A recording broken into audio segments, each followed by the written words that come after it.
different dialects, names, and countries, but we're united by the same principles that governs our way of living. The time has come.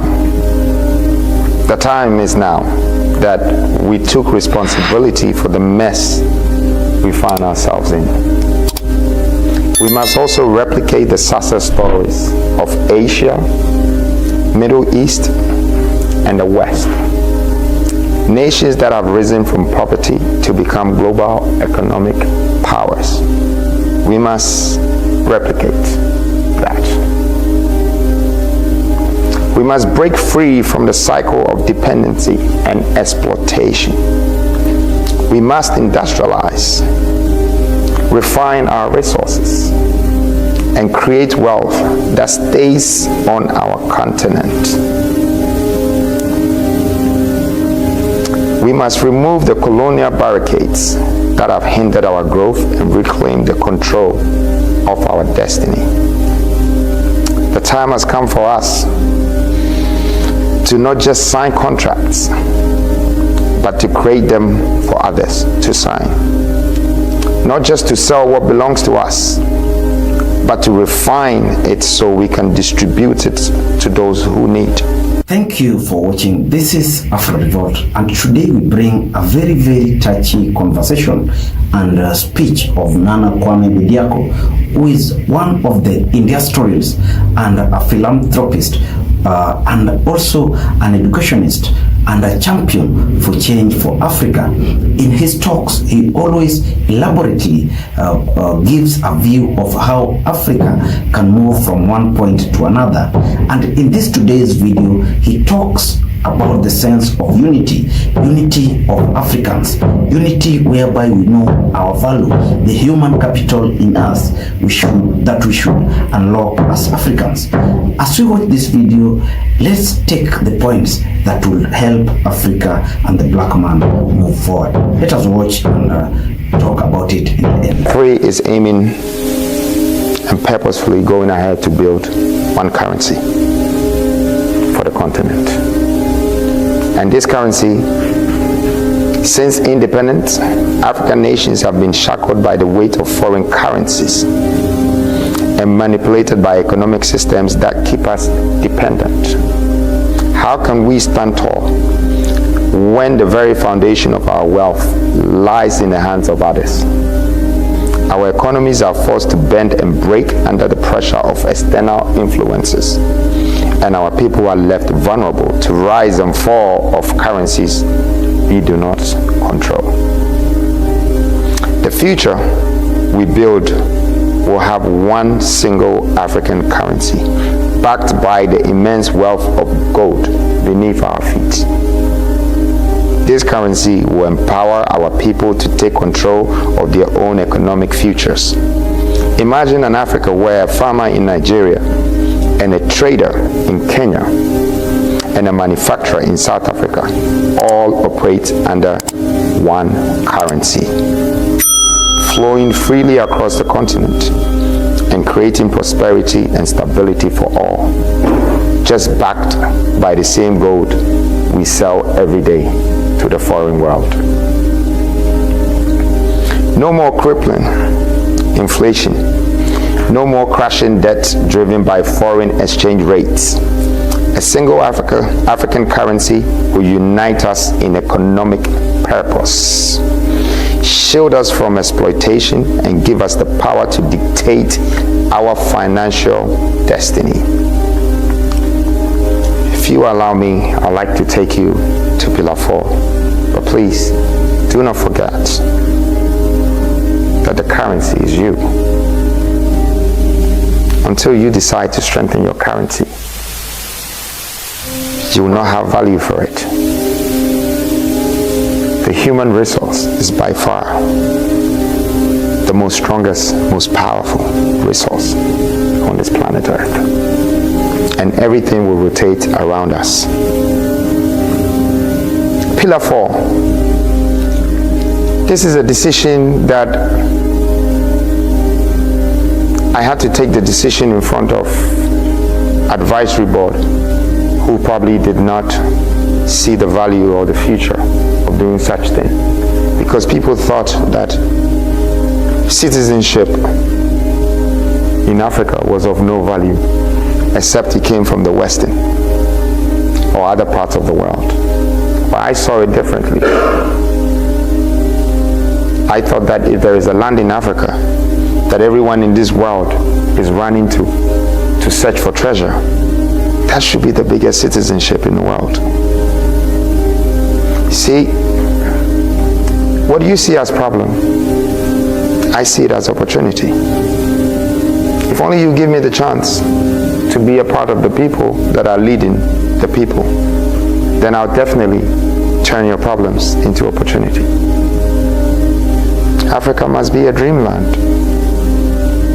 It should cost people to want to be a part of us. And every African should have pride to be an African as a citizen. And on this note, I am launching the continental citizenship in the Parliament of England. This part of the speech is a launch.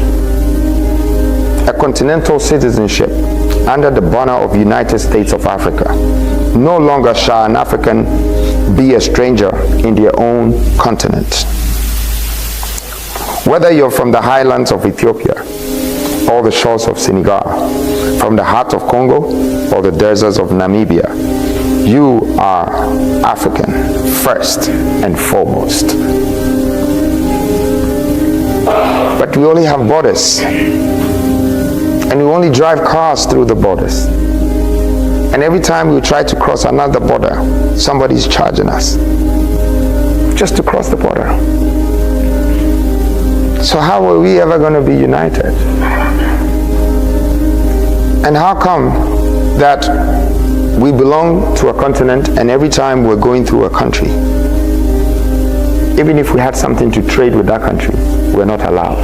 Yet, you can import other things from outside. But anything from inside is not valued and is not allowed. That border we're removing. The aim is to make Africa become a borderless continent. Through investment, through commitment, and through unification. There were past leaders who thought they could unite Africa through politics. Some tried through religion. They tried with education. It doesn't work. The value that you and I have today is truly what we can exchange. What we can trade amongst ourselves bring the commitment. And that's why once we have a single currency, we have already taken 3 steps ahead to be unified.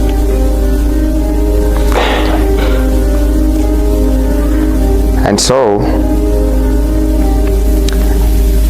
this citizenship will give us the power to trade our minerals and manufactured goods amongst ourselves. This investment will also bring commitment and help us to control our destiny, our currency, our minerals, and our human resources. This is a formula to unite the states of Africa through the exchange of skills and talents. Africa will become a borderless continent where railways, water transportation, and many other ways of transporting goods will enable us to trade amongst ourselves.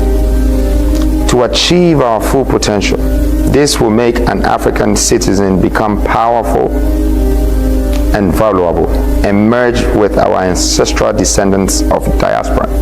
For many years we have failed. We have fed and built the world. Our uranium has empowered Europe's sustainable energy and forged global superpowers. Our minerals, such as cobalt, are in the mobile phones, laptops, and computers that drive the modern world. Yet Africans with degrees in hand we find ourselves blocked by borders, their potential stunted by systemic barriers.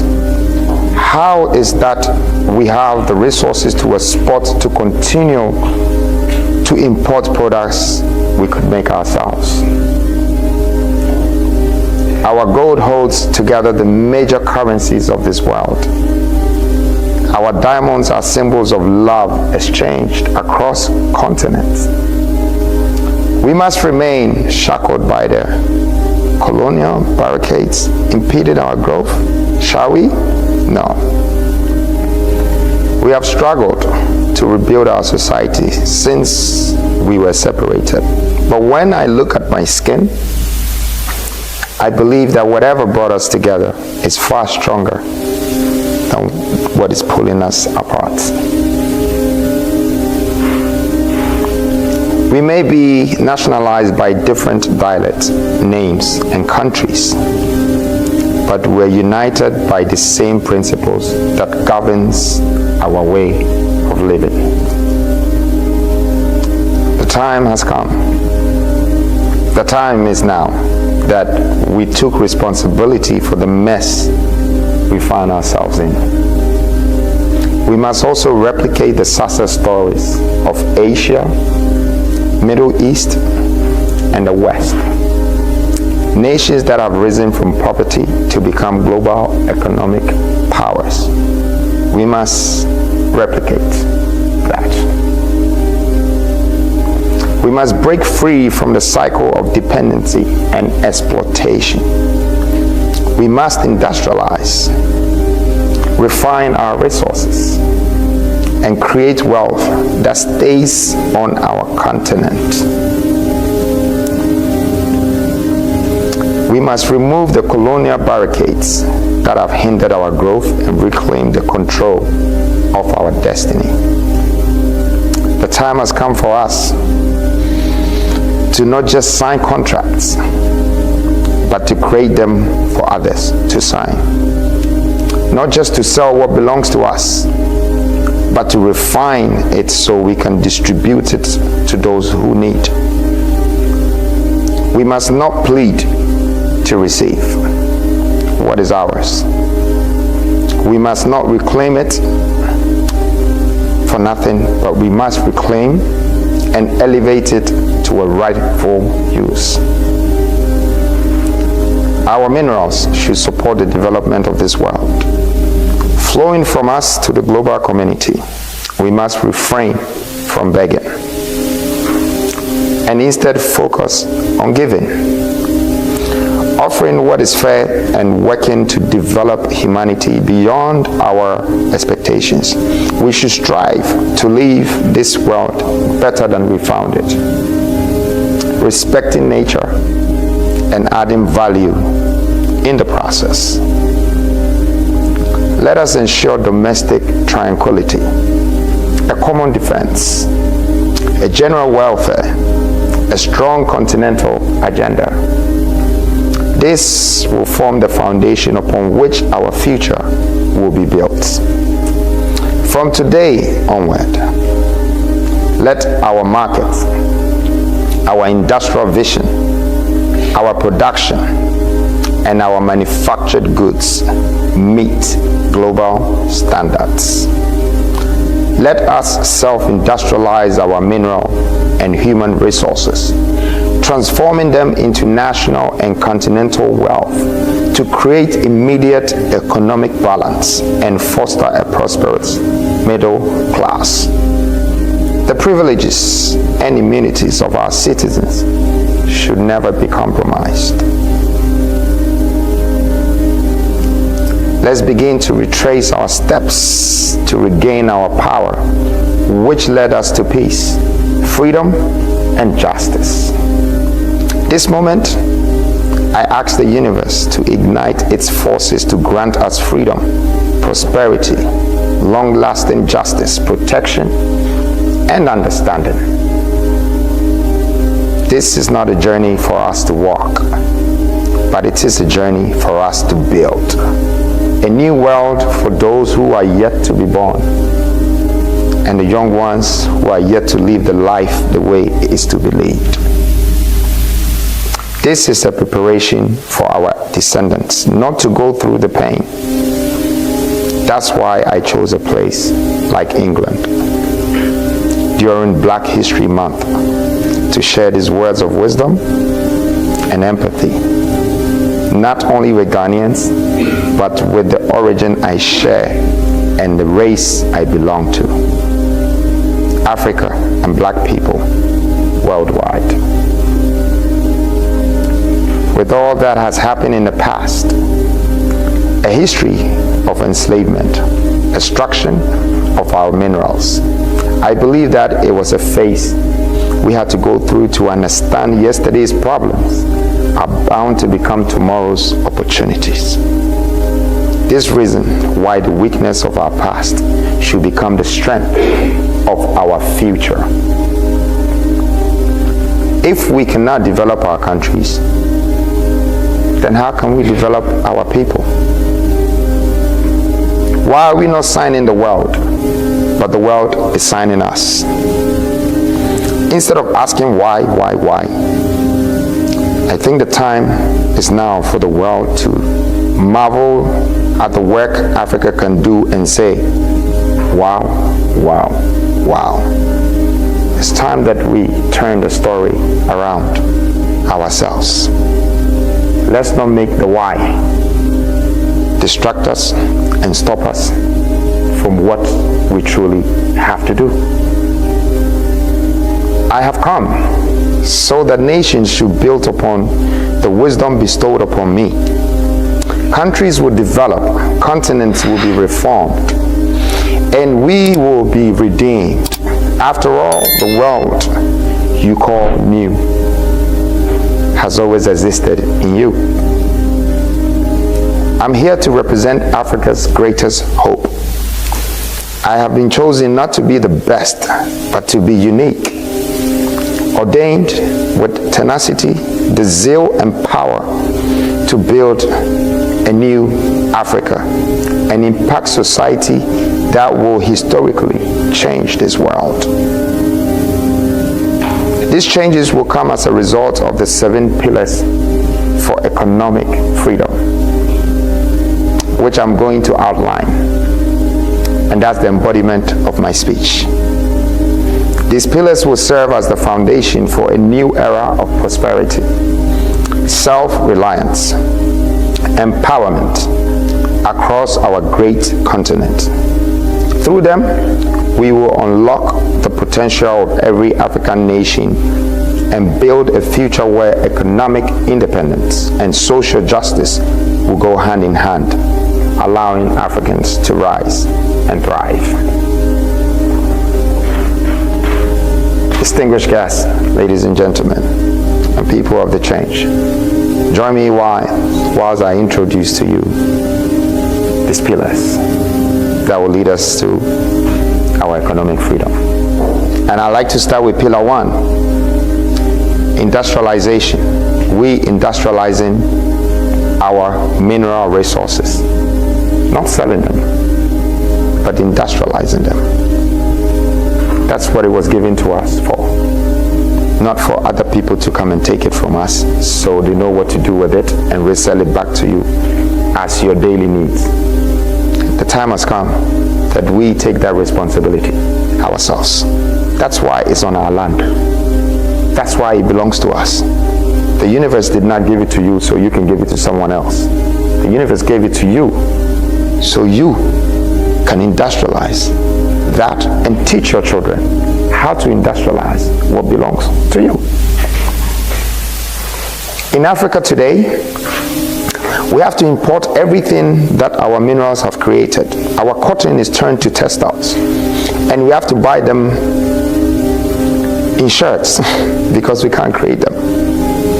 Ghana is the second biggest producer of cocoa, yet cannot produce any cocoa-related product that dominates the global market. The same can be said about other agro-resources that we have.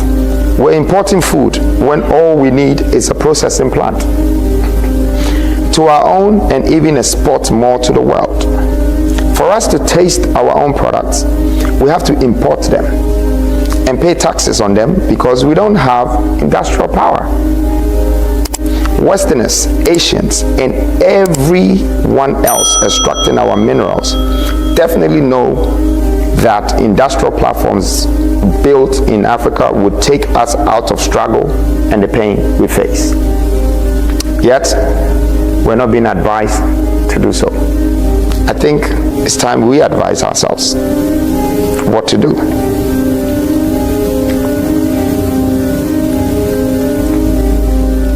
Asians and everyone else is still traveling onto the space to look and search for these opportunities and treasure. I have come to introduce industrialization in Africa, to industrialize all our mineral resources by building manufacturing plants. As the likes of Asia, Middle East, Europe, and America, there is no crime in replicating a blueprint that has sustained life and created a middle-income life for other countries. We Africans must not be shy of a vision which has been done before, but will transform our lives around. There is nothing under this sun that hasn't repeated itself. Industrialization will give us the power to become exporters instead of importers. This will rebuild the balance of the economy and sustainably create an efficient lifestyle of living and a middle-class life and bring an economic balance in terms of living and success. Pillar 2, water, transportation, and the railway connectivity. Africa is a continent of immense potential, yet we remain fragmented by lack of infrastructure that binds us together. This is the time to transform our landscape, to build the networks of connectivity that would empower our people and elevate our economies. With modern rail networks crisscrossing our nations, we will connect our rich resources to the markets where they are needed. I want to read this article that talks about Nana Kwame Bediako deeply and what he stands for. Nana Kwame Bediako is not merely a real estate magnate. He is an emblem of change. His journey from outside to the zenith of influence mirrors the transformative power of resilience, ambition, and the enduring spirit of a nation. Born of a humble beginnings, Freedom's journey is a story of tenacity and ambition that surpasses the ordinary. From turning two fowls into a thriving poultry farm in his youth to becoming symbol of modern accomplishment, his story underscores the notion that success is not merely measured in riches or academic degrees, but in the depth of experiences that shape your character. His vision, pulsating at the core of the New Force movement, is a compass pointing towards a future where destinies are built and dreams are realized, not merely depending on the view of someone or not depending on the powers from someone else.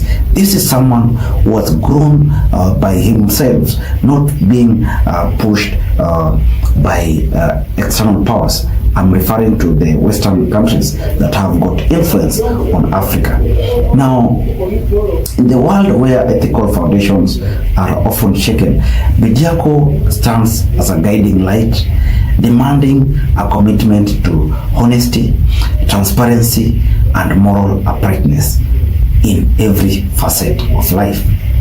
His actions and decisions reflect a commitment to the greater good, fostering an environment where trust and accountability flourish.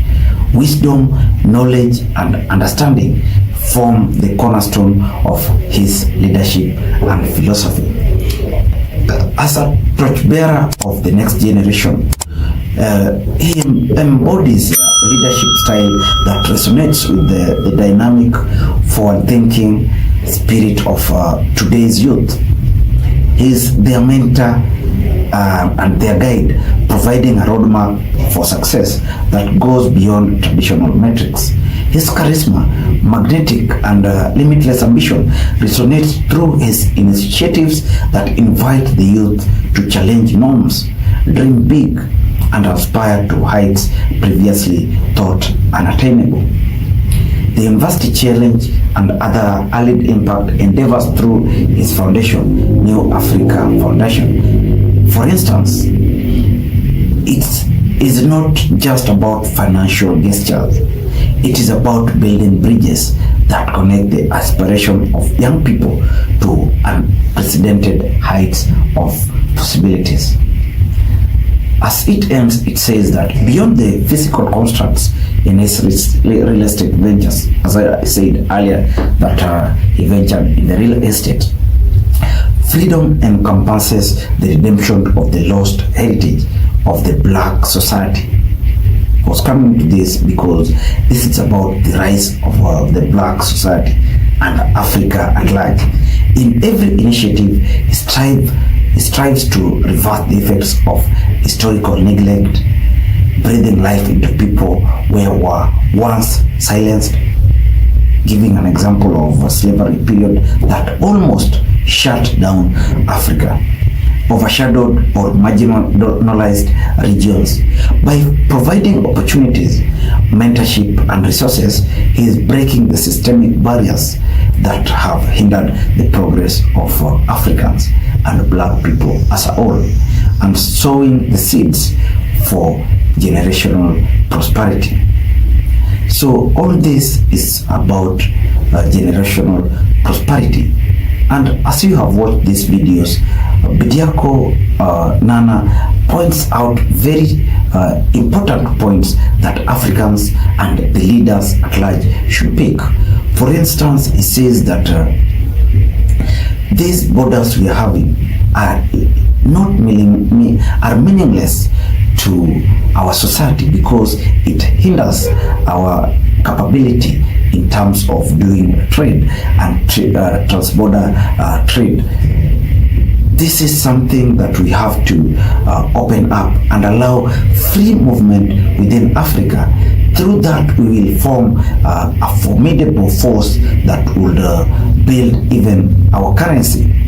This brings me to the point that says that we should have a common currency that can compete in the global market.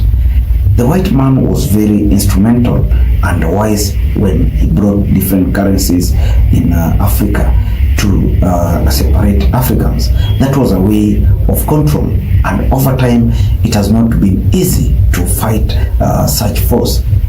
But leadership is growing, and through this generational leadership that sees the sense of building a united front in Africa, we now see what we have to do as Africans, and we have to task our leaders to bring change that everyone deserves. That is when Africa will realize its potential. Africa has got vast resources. As we have seen in a number of videos we brought, Africa's resources, even its artifacts, still lies in Europe. These are things that should be generating resources in this era in Africa.